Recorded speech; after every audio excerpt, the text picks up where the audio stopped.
Scientists recently solved the biggest mystery in animal reproduction: eel sex. Or at least that's what all the mainstream media and science reporting and press releases would have you believe. According to them, in 2022, science finally figured out where eels make babies.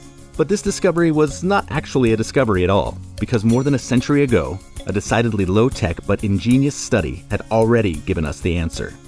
Hi, I'm David, and this is Minute Earth. Freshwater eels were once so plentiful in European rivers that people pulled them up by the bushel, baked them into pies and jellies, and ate them nearly every single day because they were so much cheaper than other meat or fish. But no one could figure out where all these eels originated from. No one ever saw eel sex, or eel eggs, or eel babies. No one could even find eels' reproductive organs. Aristotle hypothesized that eels were spontaneously generating in puddles. Sigmund Freud got obsessed with eel genitalia and dissected hundreds of specimens before finally finding one that had actual gonads.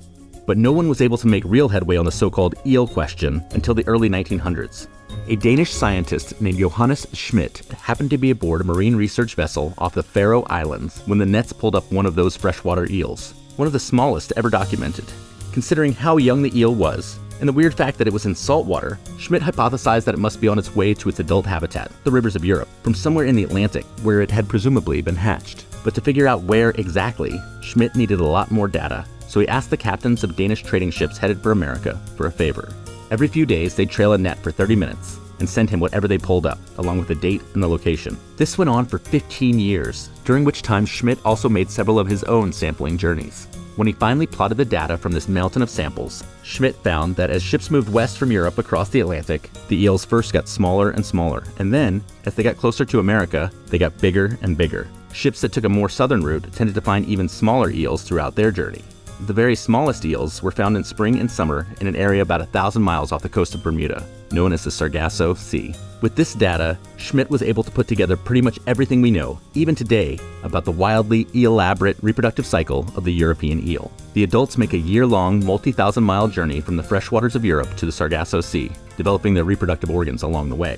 The lone eel with gonads that Freud found must have gotten started a little early. Once they get to the Sargasso Sea, the eels mate, probably in very deep water, then presumably die and sink to the bottom. Once the eggs hatch, the babies rise to the surface. The baby eels then spend 3 years riding the currents back to Europe, arriving as mostly mature adults. So what had seemed like spontaneous eel generation was actually the result of one of the longest animal migrations in the world. Since Schmidt's breakthrough, scientists have kept trying to learn more, via hundreds of research trips to the Sargasso and lots of fancy new equipment. All the evidence they've gathered along the way has essentially supported Schmidt's theory. The most recent evidence is the first ever direct tracking of a single adult eel's entire journey from Europe to the Sargasso Sea.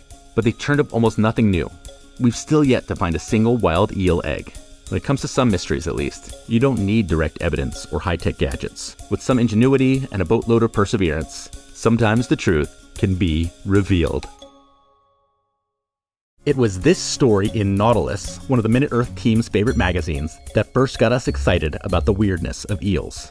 Nautilus gets us excited about all sorts of things. It's basically a delivery device for wonder and enlightenment that covers everything from astronomy to zoology, and is written by some of the best science writers out there. You can subscribe as a digital-only member, or add a print subscription to receive 6 beautifully illustrated award-winning collectible editions every year. In addition to full access to all the stories in Nautilus, all members receive benefits like priority access to events, exclusive products, and product discounts. Memberships to Nautilus rarely go on sale, but right now you can go to nautil.us/MinuteEarth, or is it Nautilus/MinuteEarth?